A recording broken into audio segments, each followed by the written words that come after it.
네. 오늘 또 하나님 은혜 가운데 우리 목요일 저녁에 하나님 말씀 같이 배우는 시간을 가지게 되었습니다. 이 시간 함께 우리 찬양 같이 하고 시작할 텐데요. 원하고 바르고 기도합니다. 우리 함께 찬양하고 나가도록 하겠습니다.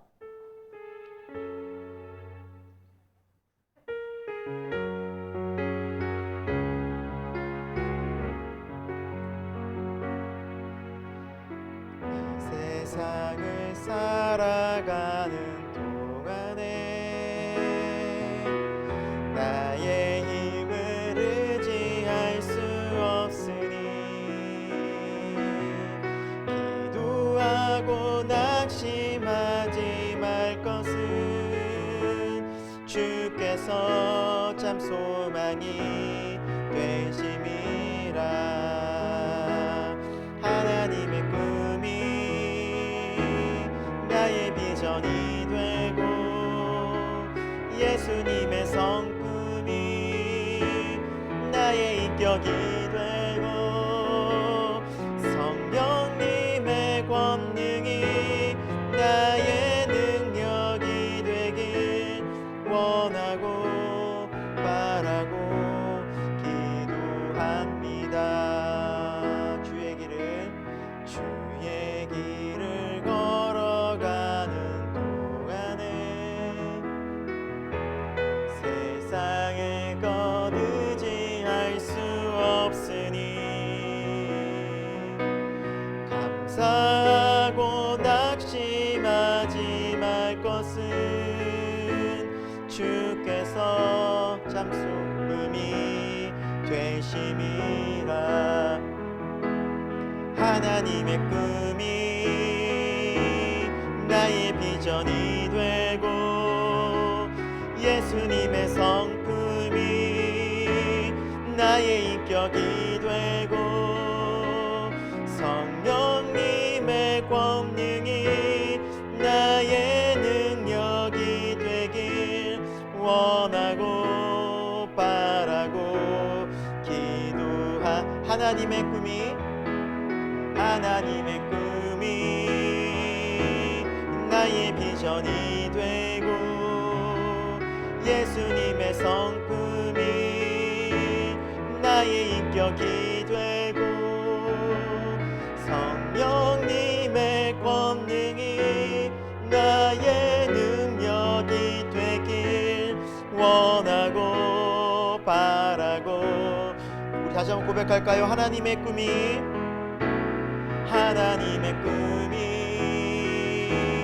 나의 비전이 되고 예수님의 성품이 나의 인격이 되고 성령님의 권능이 나의 능력이 되길 원하고 바라고 기도합니다. 이 시간 함께 기도하겠습니다.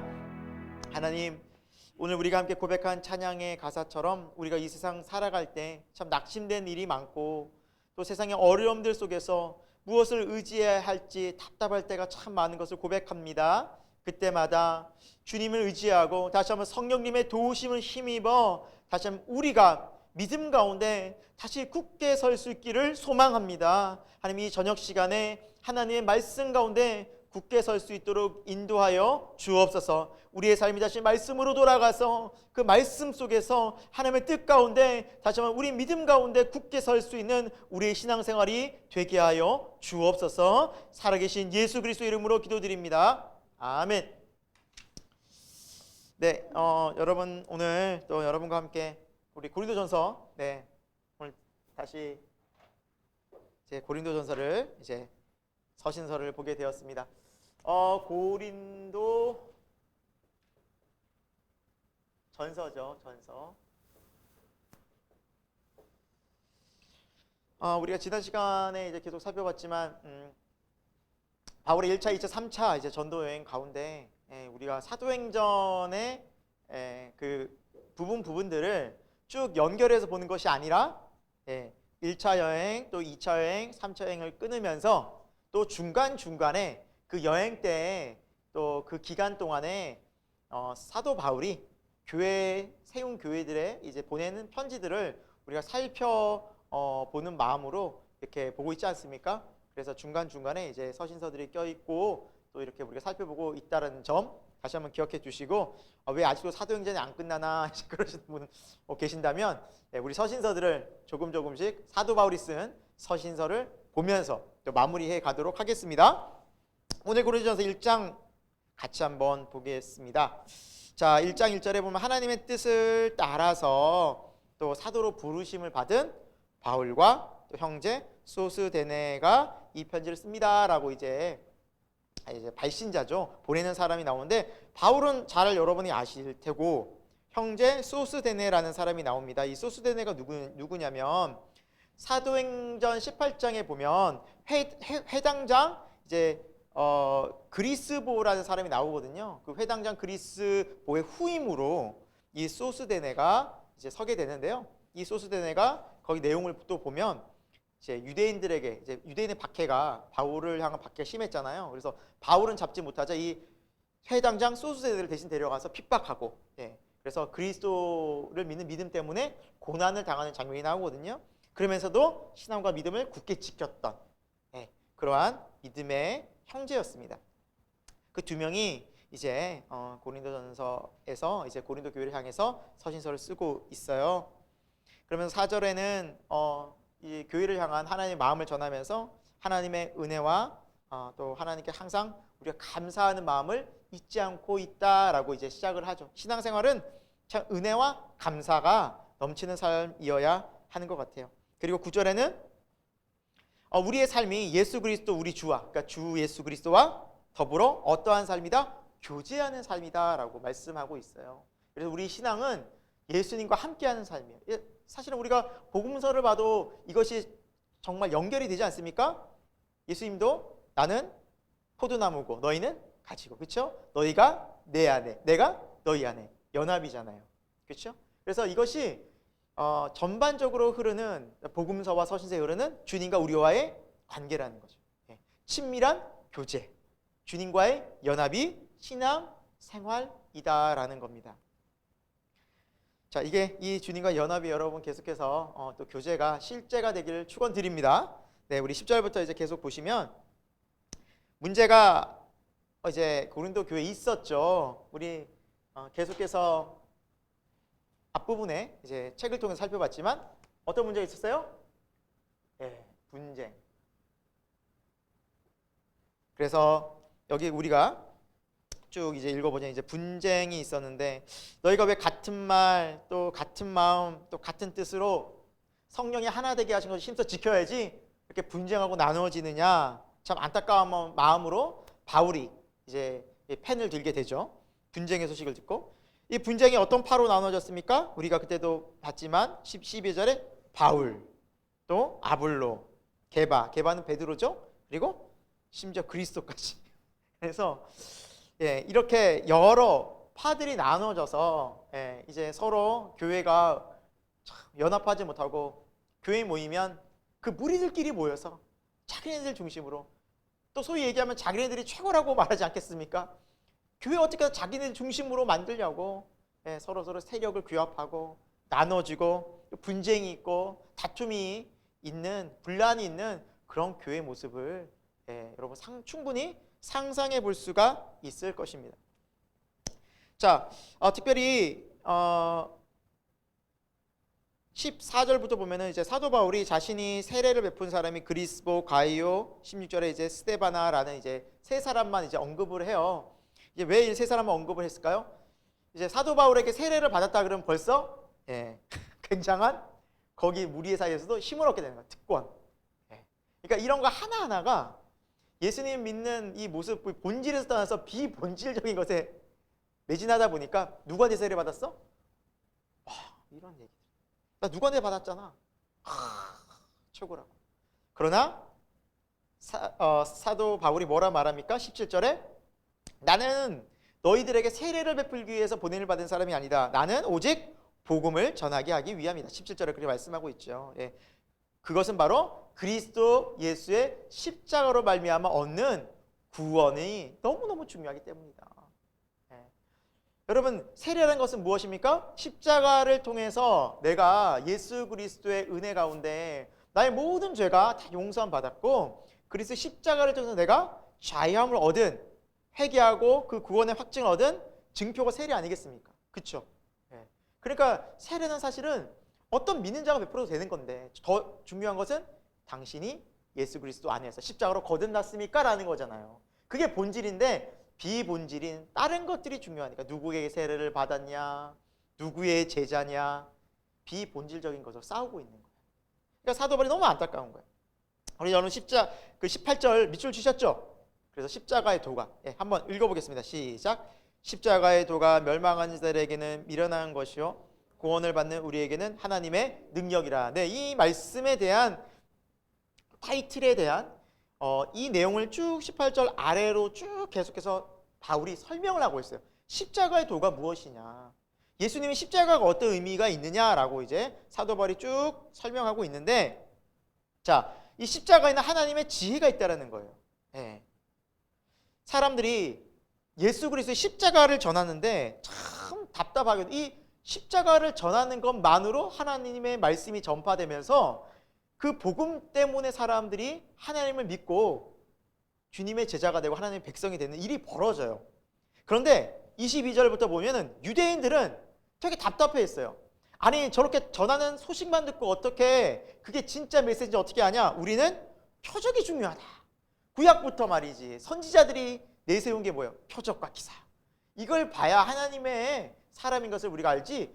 야, 이게 더 중요하지. 표적 없이 말씀만 전해가지고 구원받는다? 노노노 하면서 표적을 더 유대인들은 찾고 있었고, 그걸 더 귀하다 여기고 있었어요. 사실 엄밀히 말하면 그것만 쳐다보고 있었죠. 눈에 나타나는 표적들. 두 번째, 헬라인들을 뭘 중요시했느냐? 당시에는 헬라 철학이 굉장히 유명했잖아요. 알려졌잖아요. 그래서 지혜가 있는, 논리적이냐, 그리고 우리를 이해시키느냐.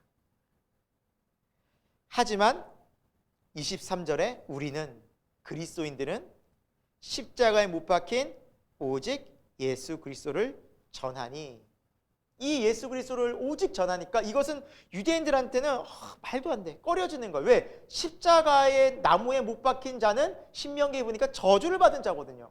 저주받은 자가 무슨 메시아야? 꺼려지는 거예요. 또한 이방인들, 헬라인들은 미련하대요. 아니, 우리를 논리적으로 설득시키고 이 사상과 이 철학을 뛰어넘는 뭔가 이념들을 제시해야 되는데, 그것도 없이 우리가 죄인이고 예수님이 그렇게 구원자라고 외치고 있으니 이게 막 답답한 거예요. 답이 안 나오는 거예요. 그러니까 미련하게 이방인들은 또 보는 거예요. 예. 이런 부분들에 있어서 이 십자가가 굉장히 어리석게 보인다는 거죠. 믿는 사람들에게는 하나님의 지혜이지만 믿지 않는 사람들은 거기에서 그것이 불만족스러운 거예요. 왜 그럴까요? 자신들의 기준에 안 맞아요. 자신들이 원하는 예수가 아니에요. 자신들이, 헬라인들이 원하던 그러한 이상향의 그런 그림이 아니에요. 그러니까 그들이 원하던 메시아상, 그들이 원하던 구원이 있었다는 거예요. 하지만 구원은 하나님이 우리에게 주시는 하나님의 놀라운 지혜 가운데 이루어지는 것이라는 거예요. 자, 그래서 24절에 보면 부르심을 받은 자, 즉 하나님께 구원을 받은 자들에게는 그리스도는 하나님의 능력과 지혜예요.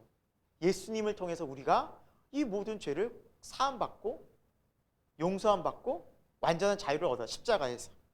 우리가 이것을 계속해서 갈라디아에서도 살펴보지 않았습니까? 우리 행위가 아닌 온전히 그리스도의 보혈의 능력으로. 그게 하나님의 지혜였어요. 사람이 아무리 지혜롭다고 한들 하나님의 어리석음이 사람보다 지혜롭고, 또 하나님의 약하심이 사람보다 강하니라. 사실은 비교 대상이 안 된다는 거예요. 인간이, 너희들이 생각하고 있는 그런 지혜, 너희들이 생각하고 있는 그런 마인드, 사실은 그 뛰어넘어서 하나님은 우리에게 더 놀라운, 하나님의 놀라운 지혜와 비밀을 십자가를 통해서 보여주셨는데, 어리석은 우리는 지금 하나님의 지혜를 누구의 잣대로 판단하고 있어요? 사람들의 잣대로. 그들의 잣대로, 전통과 그들의 이념과 사상으로 십자가를 아니하라고 치부하는 거예요. 인간이 그만큼 교만한 거죠. 그래서 하나님 보시기 어리석다는 거예요. 사람이 그만큼 정말 악해요. 교만해요. 들으려고 하지 않아요. 자, 그리고 계속해서 이 십자가의 도에 설명하는데 26절을 보십시오. 너희의 부르심을 보라. 이 십자가 도가 얼마나 놀라운지를. 지혜로운 자가 많지 않다. 26절에 능한 자가, 능력 있는 자가 많지 않다. 문벌 좋은 자, 학벌 좋은 자가 많지 않다. 아멘입니까? 전 아멘이 돼요. 예, 예. 전 지혜롭지 못한 것 같고 아무튼 능력이 부족하고 또 학벌도 좋진 않아요. 맞아요. 하지만 27절에 그러나 세상에 미련하고 또 세상 약한 거 28절에 천하고 멸시받고 없는 자들을 택하여 주님의 제자들을 보십시오. 갈릴리의 촌 동네 어부들이었어. 그리고 사람들이 예수님이 말씀 전하시면 사람들 유대인들이 하는 말이 늘 있어요.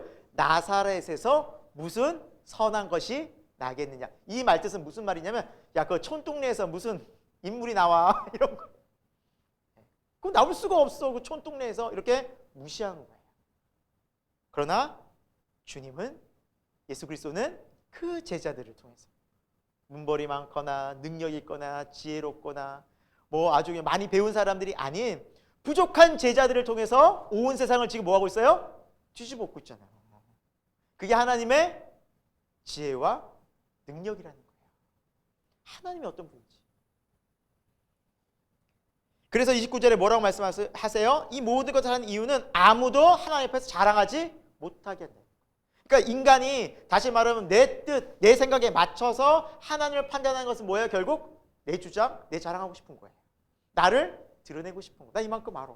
나 저거 이해했어. 야, 이만큼 이해해야 구원 얻지. 이 정도 알아야 자신을 계속 드러내고 싶은 거예요. 하지만 십자가의 도에서는 자랑할 게 있어요? 없어요? 없어요. 누구만 자랑하게 돼요? 그리스도만. 예수님. 그게 하나님의 뜻이었어요.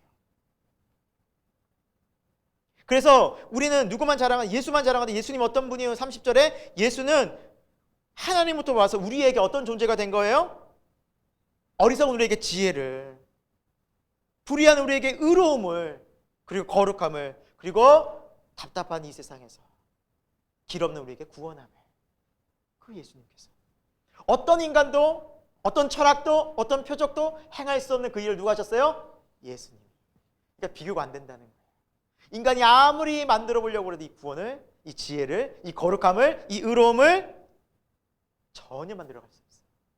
십자가 외에. 하나님으로부터. 그래서 너희는 31절에 누구를 자랑하라고요? 주 안에서 자랑하라. 주 안에서 너희가 주님을 자랑하고 예수님을 높이고. 그러니까 사도 바울의 마음속에는 늘 이 그리스도의 십자가. 여러분, 사도 바울이 어떤 사람입니까? 가말리엘 문화생이었고 최고의 학문이었고 바리새인이었고 율법으로 따지면 완벽한 자라고 말하잖아요. 학벌로 따지면 감당할 수가 없는 자라고 말해요. 그런데 그 모든 것들을 뭘로 여겼어요? 그리스도 앞에서 배설물로 여겼어요. 배설물. 비교도 안 된다는 거예요. 그게 그리스도의 십자가에 우리가 알아야 할 지혜와 거룩함과 의로움과 능력이라는 거예요. 여러분, 이 그리스도의 십자가를 우리가 더 알아갈 수 있는 복된 은혜가 있기를 축원드립니다. 2장으로 넘어가 볼게요. 자, 2장에는 이제 예수님을 계속 증거하는데, 자, 예수님을 증거할 때 이 하나님에 대한 이 복음의 증거는 말과 지혜, 아름다운 곳에 있지 않다라고 말하고 있어요. 다시 말하면 언변이 좋아서, 논리적으로 설득을 잘해서, 좋은 말로 해서 사람들이 믿게 되는 것이 아니다는 거예요. 아니다는 거예요. 예수 그리스도, 2절에 예수 그리스도와 십자가에 못 박힌 그 주님이, 예수님이 십자가에 못 박히신 것 외에는 내가 다른 건 다 모르기로 작정했다. 이것만이 뭐예요? 중요하고 핵심이다. 내가 이것만 알기 원한다. 그만큼 그 십자가에 예수 그리스도의 그 깊이와 넓이와 높이가 어마어마한 하나님의 뜻이 거기에 숨겨져 있는데, 우리가 다른 것에 어떤 다른 증거, 다른 말들, 다른 언변에 우리가 마음을 두거나 빼앗기고 거기에 관심 가질 필요가 없다라는 거예요. 그래서 바울은 내가 이런 말들을 하기 원한다. 그래서 4절에도 내 전도함이 설득 있는 지혜의 말로 아니하고 오히려 어떤 능력? 성령의 능력을 하기 원한다. 4절. 여러분, 그래서 여러분, 어떤 분들이 그런 분들이 있어요. 목사님, 제가 전도를 잘 못하는데 전도를 잘 하고 싶어요. 근데 아직 그런 전도하는 방법이나 이런 걸 잘 모르겠어요. 그 뉘앙스는 뭘까요? 어쩌면 그런 분들이 잘 배우고 싶어서 어떤 말들, 그러나 본질은 거기 있지 않고 성령의 능력이 있다. 기도하라는 거예요. 복음의 가장 본질은 뭐예요? 성령의 능력이에요. 이런 제자들이 성령의 능력을 받은 다음에 나갔잖아요. 네. 복음을 전하는 게 맞아요. 예수님을 전하는 게 맞아요. 그러나 그 전에 사전적으로 성령의 능력을 구하라는 거예요. 이 자리에는 아마 이 방송을 듣고 있는 분들 중에는 내가 어떻게 하면 복음을 그러니까 예수님을 전할까? 이 십자가의 사랑을 전할까? 십자가의 도를 전할 수 있을까라고 정말 간절히 원하시고 기도하시고 마음 있으신 분들이 있으실 거예요. 그분들에게 권합니다. 먼저 성령의 능력을 구하세요. 성령님의 마음을 구하세요. 그게 먼저예요. 물론 우리가 어떻게 전해야 되는지 배울 거예요. 가르쳐 주죠. 이런 말씀을 전하십시오. 이런 교제를 가지고 하십시오.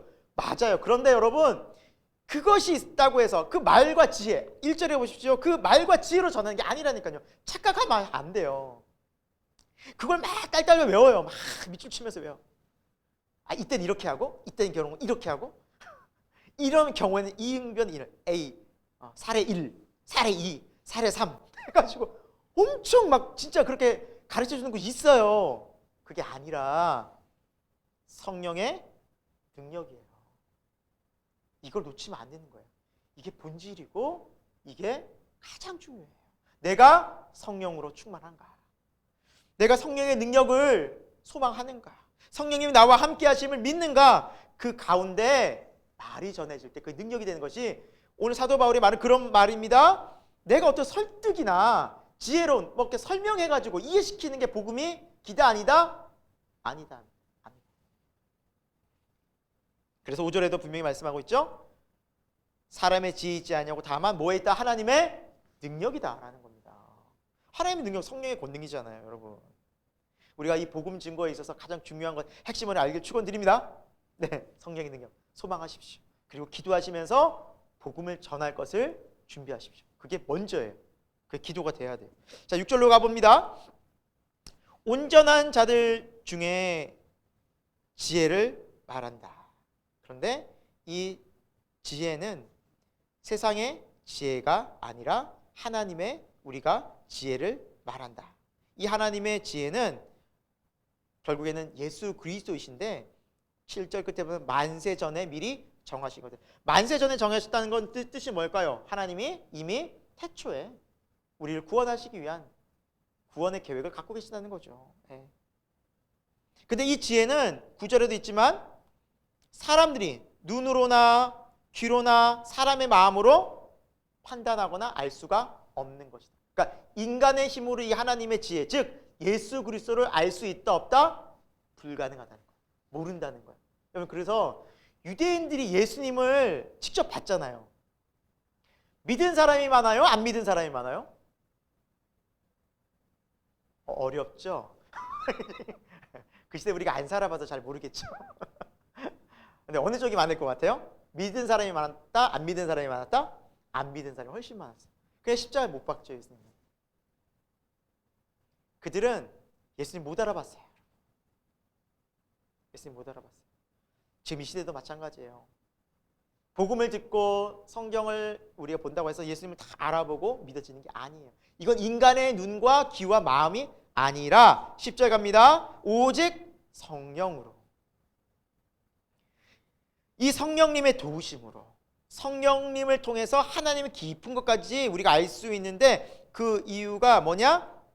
10절에 11절에도 보면 사람의 속에 있는 것도 우리 사람의 영 외에는 알지 못하듯이 하나님의 일도 하나님의 영, 성령 외에는 아무도 알지 못한다. 그러니까 하나님을 알아볼 수 있는 이유는 내 안에 성령님이 도와주시기 때문에 가능한 것이지 우리의 지성이나 우리의 눈과 귀로 우리의 능력으로 알 수 있는 것이 아니다. 불가능한 것이다. 그래서 우리가 하나님을 믿게 된 것은 하나님으로부터 온 성령을 받았기 때문이다라는 겁니다. 그래서 13절에도 성령께서 도우셔서 우리가 영적인 것을 분별한다. 그래서 영적인 것은 영적으로 분별할 수 있다. 우리가 영적인 것을 절대 육적인 눈으로 알 수 없다라는 거예요. 그래서 14절에는 육에 속한 사람이 있고 이게 15절과 대비가 되는데 신령한 자가 있어요. 그래서 여러분 14절에도 밑줄 쳤고 15절에도 밑줄 치셨을 거예요. 육에 속한 사람, 신령한 자. 이건 서로 대비되는 관계예요. 육에 속한 사람은 어떤 사람인가? 14절에 성령을 받지 않고 성령이 없어요. 그리고 영적인 것을 알 수도 없는 사람들이에요. 하지만 신령한 자, 즉 영적인 것을 깨닫고 성령을 통해서 깨닫는 사람들은 이 신령한 자들은 어떤 자들이에요? 성령이 거하시는 사람들은 모든 것을 판단할 수 있는 자. 즉 세상과 현세와 영적인 것을 다 볼 수 있는 자. 그래서 이 안타깝게도 이 세상에 있는 사람들은 영적인 것을 못 봐요. 성령의 도우심이 없이. 그러니까 다분히 육적인 것으로만 다 판단을 내려요. 그러니까 한편은 우리가 이해를 할 수밖에 없어요. 그렇게 살아가는 것이. 사람 왜 저렇게 저기만 정신 팔리지? 그것밖에 안 보여요. 사실 우리도 예수님 믿기 전에는 그러지 않았나요? 세상이 전부였고 그걸 추구하고 그걸 따라 하지만 성령의 도우심으로 영적인 눈이 띄어지는 순간 그게 아니구나. 이 세상이 보이기 시작하는 거예요. 비로소. 근데 이 세상이 언제 비로소 보여요? 영적인 세계가 보이니까 이 세상이 보이는 거예요. 비교가 되거든요. 여러분 우리 마음 가운데 성령을 통해서 16절에 그리스도 예수의 마음을 우리가 또 품을 수 있다는 것. 우리 마음에 이 성령님을 통해서 십자가의 사랑 또 그리스도 예수의 마음을 우리가 알아갈 수 있는 은혜가 있길 축원드립니다. 3장으로 넘어가도록 하겠습니다. 자, 사도 바울이 이제 성도들, 이제 그 교회에 있는 성도들 얘기할 때 내가 너희를 어린아이를 대함과 같이 한다라고 말하고 있어요. 그래서 신앙의 단계는 여러분 연약한 신앙이 있어요. 뭐 여기서 비우면 어린아이 같은 신앙이 있는 반면 어른이 뭐 중간에 청소년 한번 넣을까요? 청소년? 그러니까 신앙에도 단계가 있는 거예요. 어린아이 같은 신앙이 있고 성장해서 청소년 같은 또 어른 같은 신앙. 그래서 사도 바울이 이렇게 말해요. 내가 너희를 어린아이가 같이 대해서 어린아이들한테는 고기 질긴 거 먹이면 큰일 나죠. 체하거나 심지어 죽을 수도 있잖아요. 그러니까 그 아이들은 젖을 먹이고 또 뭐 이게 다 씹어서 먹을 수 있는 이유식을 먹여야 되듯이 하나님의 말씀도 감당하지 못하는 말씀이 아니라 약간 수준에 맞춰서 내가 너에게 전한다. 그게 어떤 마음이냐면 바로 부모의 마음이죠. 사도 바울이. 교회 안에는 신앙이 약한 자와 강한 자가 있는 거예요. 우리가 주일날 설교 들었듯이 믿음이 약한 자가 있고 또 믿음이 강한 자. 서로 업신여기가 비판하지 말라 그랬잖아요. 그 믿은 것 판단하지 말라 그랬잖아요. 자, 그러면서 쭉 설명하기를 뭐냐. 3절에도 너희에게 시기와 분쟁이 있다라는 거예요. 너희가 그러니까 아직 어린아이니까 분별이 없잖아요. 그러니까 육신에 속한 자처럼 또 시기와 분쟁이 있는데 바울이나 아볼로 서로 이제 뭐 속했다. 나는 바울에게다. 나는 아볼로에게다. 그런데 바울과 아볼로가 사실은 어떤 역할을 했냐. 사도 바울이 뭐라 그래요? 6절에 나는 바울은 심었고 아볼로는 물을 주었을 때 오직 하나님만이 자라나게 하신 것이 아니냐. 즉 너희의 신앙 누가 자라나게 했다? 하나님이라는 거예요. 그럼 하나님께 감사드리고 하나님께 영광 돌리고 우리가 하나님께 속했다고 생각하면 되는데 누구는 바울, 누구는 아볼로 파 나눌 필요가 없는데 라는 거죠. 왜 너희가 어린아이처럼 그러냐. 자라나기를 원한다. 바울은 그런 거죠.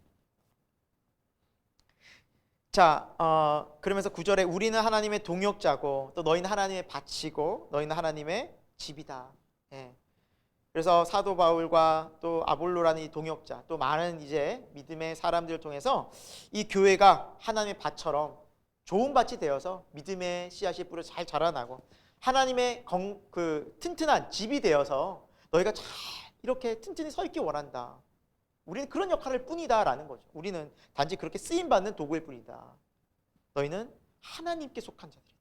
하나님 안에 있다. 사도 바울이 그걸 계속해서 강조하고 있다라는 겁니다. 자, 그리고 아래쪽에 쭉 보시면 어떤 말씀이 나오냐면 너희 이 신앙의 삶에 대해서, 믿음의 삶은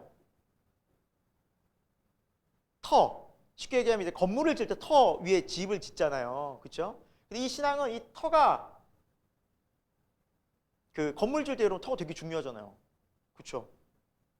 밑이 이렇게 예를 들어서 뭐 물이 막 흐르는, 구멍이 한참 뚫리거나 공간이 빈 그런 위에다가 집을 지으면 어떻게 됐어요? 무게가 무거워지면 밑으로 집안이 꺼질 수 있는 거예요. 그러니까 터가 튼튼해야 돼요.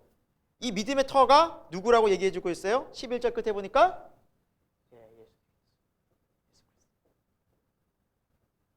우리 믿음의 기반이 예수 그리스도라는 든든한 터 위에 있어야 한다라는 거예요. 우리 신앙이 그리스도 중심, 예수 그리스도의 믿음 가운데 굳건히 서 있어야 한다라는 거예요. 그러면서 예를 들어요. 12절부터 이건 예예요. 만일 너희들이 그 터 위에 무슨 집을 짓고 뭐 쭉 올렸는데 13절에 각 사람의 공적이 나타날 터인데, 이 공적이라는 것이 우리 삶이 끝나고서 업적 결과라고 할 수 있어요. 이 공적이라는 게 업적과 결과, 이게 우리가 죽은 다음에 평가받는 거죠. 그 날이 공적을 밝히리니, 그 날이 어떤 날이냐면 이제 심판인 거예요. 마지막 때 심판. 너희 업적을 드러내게 할 텐데 이는 불로써 나타내고 불이 각 사람의 공적이 어떠한 것을 시험할 것이다. 이 불은 뭐냐면 어떤 소멸하는 것, 정화시키는 것을 의미해요. 그러니까 하나님의 어떤 강력한 심판이겠죠. 세상에서 내가 세상의 공적을 쌓아놓는다면 세상 것 다 소멸되어져 버려요. 그 세상의 것들은 다 안 남아 있는 거예요. 쉽게 얘기하면. 그러나 그 불심판 가운데 하나님의 영원한 나라를 위해서 공적 쌓은 믿음의 사람들이 있어요. 그 사람들은 남아 있을까요, 없을까요? 남아 있어요. 그걸 얘기하는 거예요. 그러면 그 마지막에 공적이 남은 그대로 14절 끝에 보니까 뭘 받아요? 상을 받고. 그러니까 마지막에 세상이 다 심판을 받을 것인데 세상에 쌓아둔 것은 다 없어질 것이지만 영원히 하나님 나라에 쌓아둔 것은 뭐예요? 상을 받는 거예요.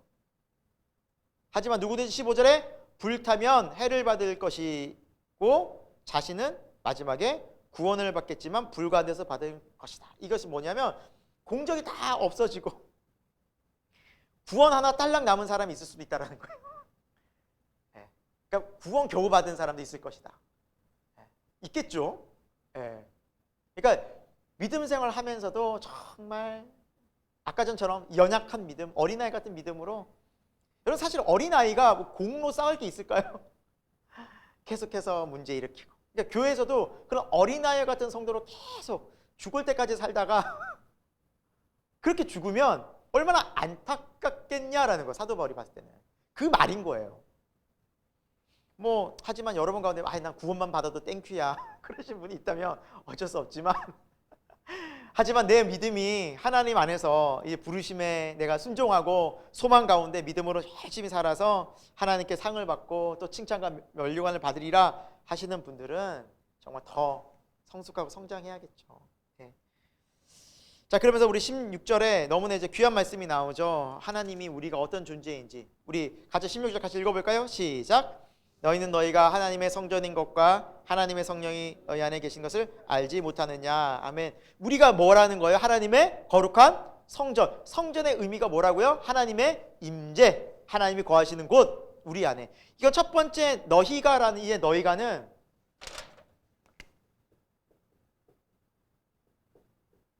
먼저는 교회예요.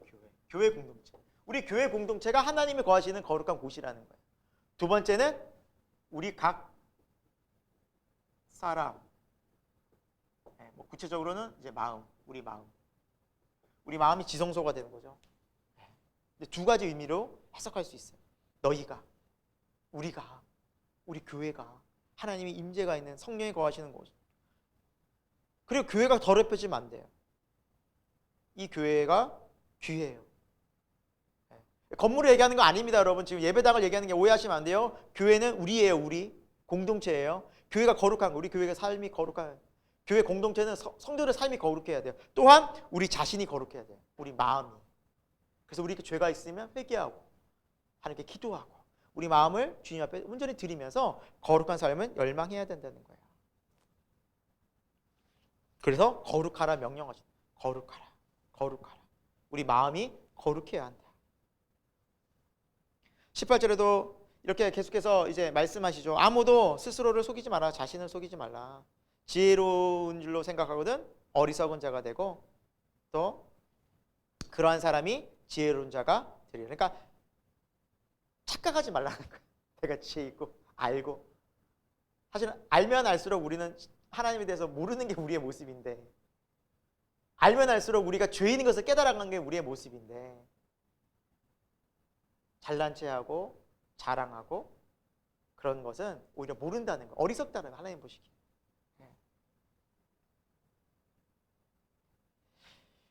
자, 20절에도 쭉 보시면 그런 말씀이 있어요. 하나님께서는 지혜 있는 자들의 생각을 헛것으로 그렇게 아신다.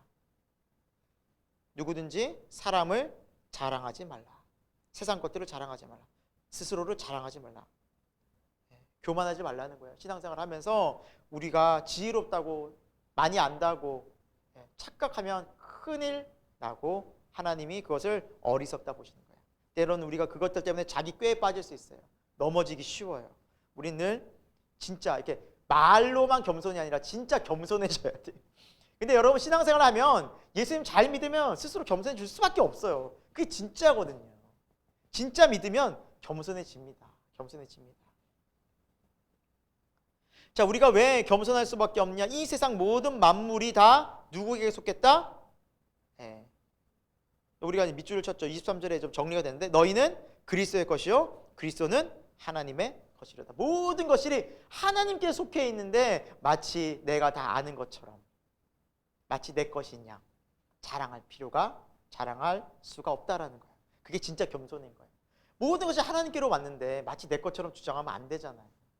마치 내 것이냐 그것을 이야기하면 자랑하면 안 되잖아요. 그것이 겸손이라는 거예요. 모든 것이 주께로 왔다. 자, 4장으로 가보도록 하겠습니다.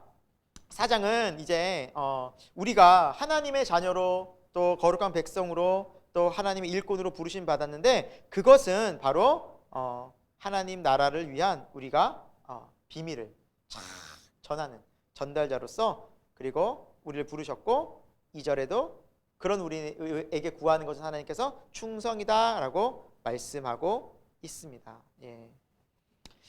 자, 이렇게 충성된 우리들은 이 세상을 사랑할 때 뭐를 조심하라? 이번 주에 우리 주일 설교했는데 판단하는 거. 판단의 문제. 판단하는 거 조심하라라고 말씀하고 있어요. 그래서 심지어 바울은 3절에도 보니까 나도 나를 판단하지 않는다. 그러니까 판단이 얼마나 위험한지를 알고 있기 때문에 바울 스스로도 나를 스스로 판단하지 않는다. 내가 잘했다 혹은 뭐가 문제다 스스로 판단이 갖고 있는 함정이 너무 크기 때문에 스스로도 판단하지 않겠다라는 겁니다. 네.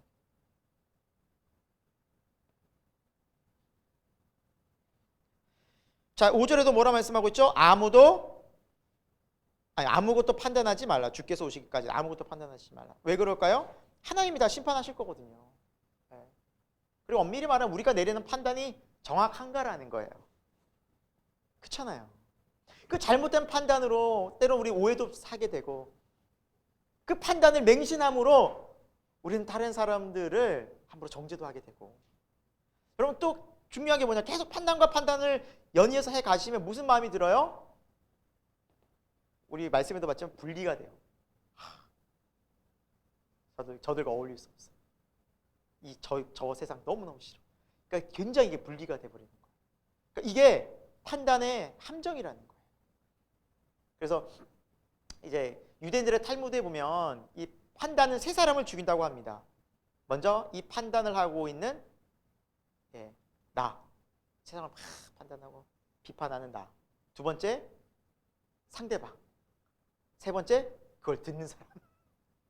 그러니까 비판하고 판단하는 것이 굉장히 뭐예요? 신중해야 된다는 거예요. 신중해야 된다. 우리는 잘 분별할 수 있기를 원해요. 분별.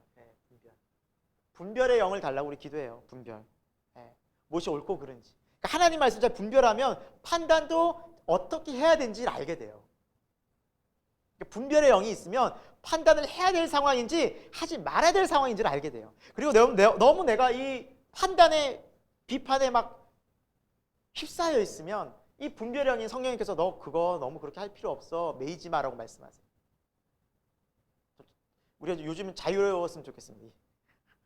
판단과 비판에서. 너무 세상이 많이 이렇잖아요. 판단과 비판 너무 많이 하잖아요. 그거 안 하면 이상한 사람으로 보이잖아요. 아무 생각이 없네? 무슨 생각으로 사는 거야? 정치는 알고 있어? 아니거든요. 우리는 분별해요. 세상은 어차피 다 하나님이 심판하실 곳이에요. 그리고 우리가 내리는 그 판단과 비판이 정확한가라는 거예요. 그 부분을 생각해 보시라는 거예요. 그래야 우리는 자유로워져요. 거기서 매이지 않아요, 여러분. 바울도 스스로도 판단하지 않고 아무것도 이 5절에 뭐예요?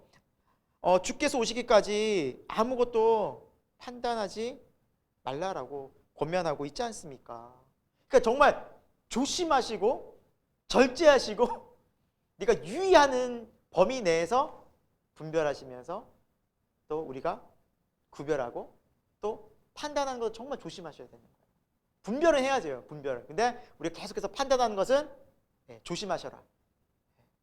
여러분 이 뉘앙스를 아시겠죠? 오해하지 마시고 뭐 아무것도 판단하지 말고 아무 생각도 없이 살라는 말씀이 아닙니다. 아니에요. 잘 분별을 하되 우리의 어설픈 판단이 오히려 오해를 만들 수도 있고 우리의 삶을 계속해서 판단하는 쪽으로만 가서 하나님의 온전하신 뜻이 우리 마음 가운데 이루어질 수가 없기 때문에. 자, 우리 계속해서 좀 보도록 할게요. 자, 그리고 6절에는 뭐라 말씀하세요? 자, 기록된 말씀 밖으로 넘어가지 말라. 그것은 교만한 것이다 라고 말씀하고 있어요. 그러니까 말씀의 범위 내에서 순종하고 굳이 말씀이 뜻하고 설명하지 않은 부분을 자기가 뭔가 특별한 계시를 받은 것처럼 더 아는 것처럼 더 막 이렇게 설명하려 들지 말라. 교만한. 그러니까 기록된 말씀 밖으로 넘어가지 말라는 거예요. 하나님 말씀 안에서 우리가 판단하고 정리하고 이것을 잘 분별하라는 거예요. 자, 그리고 사도 바울이 이제 9절부터 보시면 그 고린도 교회는 사도 바울의 사도권을 굉장히 의심하는 사람이 있었다 그랬잖아요. 그래서 사도 바울이 우리가 사도로서 얼마나 많은 정말 이 희생을 복음을 위해서 희생한지 아느냐 하면서 고생한 얘기가 쭉 나와요. 우리는 비천에도 처하고 줄이고 목마르고 11절에 매맞고 정처 없이 떠돌아다니고 12절에 수고도 하고 또 친히 일도 하면서 또 모욕도 당하고 박해도 받고 또 13절에 비방도 받고 또 세상에 더러운 것과 만물의 찌꺼기같이 되었다. 그러니까 정말 비참한 삶을 사신 것 같아요. 복음 전하면서 비참한 대우를 받은 것. 이런 분이 아니거든 사도 바울이. 로마 시민권자였고 최고의 학문 가운데 공부를 한 사람이고 이런 무시당할 사람이 아닌데 누구 때문에? 그리스도 예수 때문에. 여러분 생각해보면 그리스도 예수님도 세상에서 멸시와 천대를 받으셨어요? 안 받으셨어요? 받으셨잖아요. 조롱과 멸시 받으셨죠. 심지어 미쳤다는 얘기까지 들었어요. 미친 거 아니야? 이런 얘기죠. 여러분 안 들어보셔서 그렇죠. 여러분 들으면 기분이 어떻겠냐고요. 들으면 어떻겠냐고 기분이. 적어도 우리한테는 그런 소리 한 사람 없잖아요. 있어요 주위에 혹시? 예수님 생각하시기 바랍니다. 우리가 그거밖에 답이 없어요. 예수님도 그런 소리 들으셨어요. 예수님. 근데 우리는 예수님보다 뭐가 얼마나 뛰어나다고. 조금만 얘기 들으면 막 화내잖아요. 우리는. 내가 그런 사람이냐고. 아직 먼 거예요. 아직 우리가. 아직 주님의 마음을 너무너무 모르는 거예요. 바울이 당한 고난은 정말 그리스도의 마음을 본받아 그렇게 당한 거예요. 자, 바울의 심정이 나와 있죠. 15절에 내가 아버지의 마음으로 너희에게 이렇게 가르치고 있다, 전하고 있다. 그래서 복음으로 너희를 낳았다. 이제 복음을 전하는 것이 이렇게 너희에게 힘들었지만 내가 그 마음을 정말 그 부모의 심정으로 너희를 이렇게 기르고 양육하고 있다. 자, 16절에 너희는 나를 본받는 자가 되라. 바울의 삶을 아까 다시 한번 읽어드릴까요? 11절에 비천하고 줄이고 목마르고 헐벗고. 복음 때문에 때로는 예수님 믿는 것 때문에 이런 삶을 당하는 것 괜찮다는 거예요. 여러분, 바울이 뭐 때문에 지금 고난당하고 있어요? 복음 전하다가 주 예수 그리스도 때문에 우리가 때로는 고난받고 예수님 믿는 것 때문에 신앙 지키는 것 때문에 사람들에게 모욕당하고 때로는 수치를 당하고 비판을 당하고 안 좋은 취급을 당하더라도 괜찮다는 거예요. 왜? 이게 바로 영원한 상급과 또 하나님이 우리에게 주신 생명의 길이기 때문인 거예요. 세상에 썩어갈, 또 세상에 잠깐 아까 그 공적이 다 불가운데 사라질 것을 추구한 삶이라면 우리에게 살 필요 없어요. 그대로 세상 것 따라가면 돼요. 근데 때가 되면 다 사라질 거예요. 우리의 삶도 나도 영원한 심판으로. 하지만 우리는 그런 삶이 아니기 때문에 영원한 것을 바라보기 때문에 이 세상 것에 마음을 쓰지 않는다. 마음을 두지 않는다는 의미입니다. 자, 그리고 17절에 보니까 주 안에서 내가 사랑하는 누구를 보낸다? 디모데. 그래서 우리가 그날 봤잖아요. 아볼로가 너무 힘들어가지고 안 가겠다. 저 못 갑니다. 그랬잖아요. 그래서 디모데를 보낸다. 잘 받아들여라. 얘기를 하고 있죠. 그래서 내가 너에게 19절에 속히 가서 또 하나님의 나라의 말들을 전하고 싶은데, 자 21절에도 이렇게 말하고 있어요. 내가 매를 가지고 나아가랴 너에게 사랑과 온유한 마음으로 나아가랴. 혼내기 전에 빨리 회개해라는 의미죠. 내가 사랑과 온유한 마음으로 가고 싶으니까 빨리 이 편지 듣고 읽고 회개해. 근데 회개했어요? 안 했어요? 안 했어요. 그래서 바울이 한 번 더 찾아간다 그랬잖아요. 그러니까 이렇게 우리가 회개를 안 합니다. 안 해요. 그래서 저는 그렇게 생각이 듭니다. 바울의 설교에도 회개하지 않는데 내 설교에 회개할까? 그래서 회개가 더뎌도 실망하지 않고 그렇습니다. 뭐 저부터가 잘 회개를 또 하나님 말씀에 하지 않으니 우리가 다 그렇지 않겠습니까? 여러분, 그러나 우리가 회개할 때 하나님 말씀 듣고 회개할 때 하나님의 은혜가 임하잖아요. 이 십자가의 도가 분명히 지잖아요. 세상에서 없어질 것도 안 따라가잖아요. 어린아이처럼 더 이상 그렇게 지내지 않잖아. 어린아이 신앙으로 성장하라는 거. 복음 앞에서 이제 나오라는 거. 자, 5장으로 좀 가보도록 할게요. 5장. 자, 너희 중에 심지어 뭐가 있다? 음행이 있다. 음행은 뭐예요? 성적인 죄죠. 쭉 읽어보면은 이제 막 가정 안에서도 막 아버지의 아내를 이제 취하기도 하고 막 그런 내용이 나와요. 진짜 막 성적으로 문란한 거예요. 이 대상이 누구라고요? 교인들이란 거예요. 지금 고린도 교회 안에 성적인 타락이 심했다는 거예요. 그러면 2절에 이렇게 말해요. 왜 통한이 여기지 아니하고 막 이게 안타까워하지 않고 그런 모습을 보면서 왜 그들을 쫓아내지 않냐는 거예요. 죄 짓고 당당하게 교회 나오는 그 사람들을 왜 가만히 내버려 두냐는 거예요. 자, 3절 끝에 보십시오. 이미 그런 자는 사도 바울이 뭐 했다고요? 판단했다고요. 이런 사람 판단하라는 거예요. 죄는 판단하는 거예요. 죄는. 세상은 판단하지 말고 어차피 세상 심판받을 거예요. 여러분, 세상 여러분이 아무리 판단을 어떻게 하든 심판받을 거예요. 하지만 교회 안에 죄 짓는 사람은 긴지 아닌지를 뭐 하라고요? 판단하고 분별하라는 거예요. 지금. 그런 자는 5절에 사탄에게 내주었으니, 이 말이 무슨 뜻이냐면 그냥 죄 짓고 세상에서 살아가도록 그렇게 내주면 얼마나 삶이 힘들겠어요. 그래서 혹 그들이 구원을 받기를 소망한다라는 의미예요.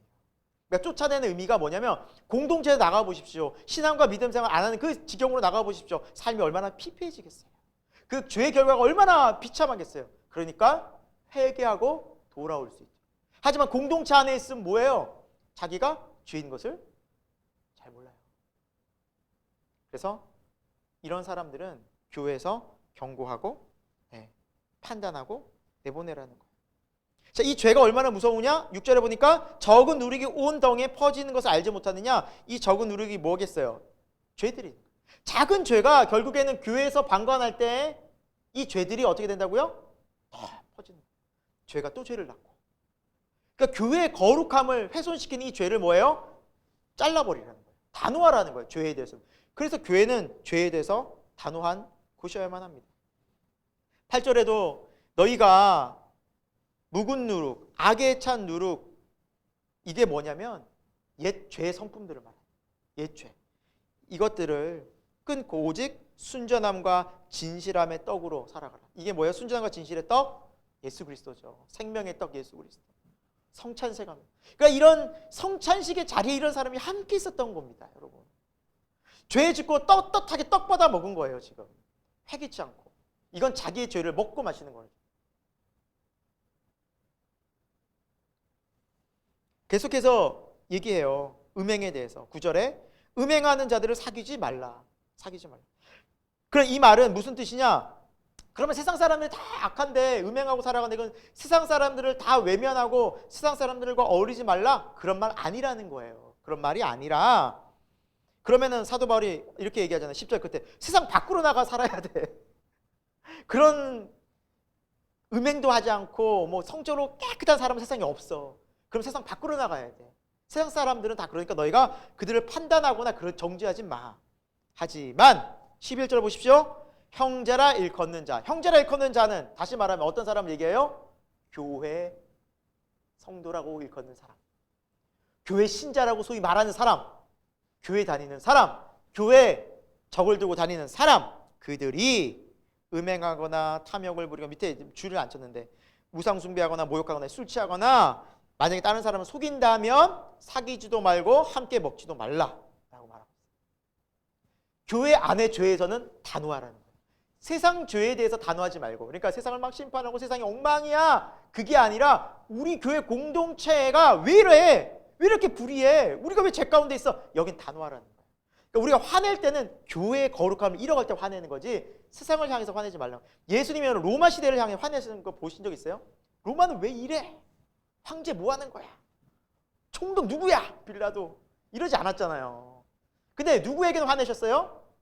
서기관과 바리새인들, 율법학자들, 종교 지도자들. 여기에서는 혼내셨잖아요.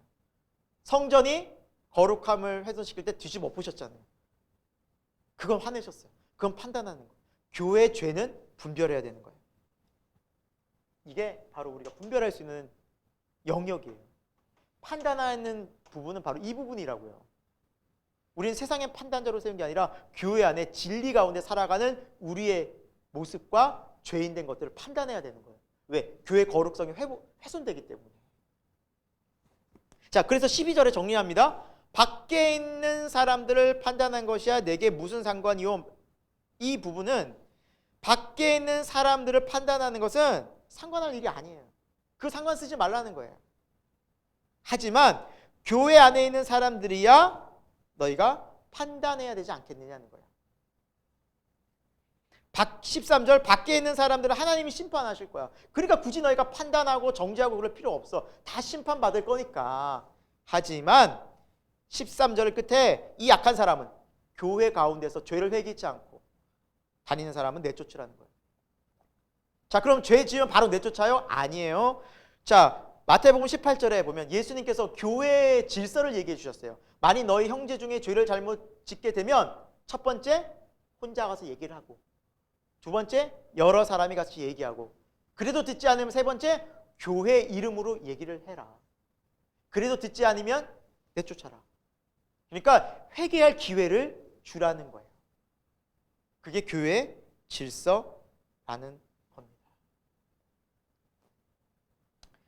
사랑하는 여러분, 말씀을 마무리하면서 교회는 거룩한 공동체여야 합니다. 하지만 교회는 문제가 있다 없다? 있습니다.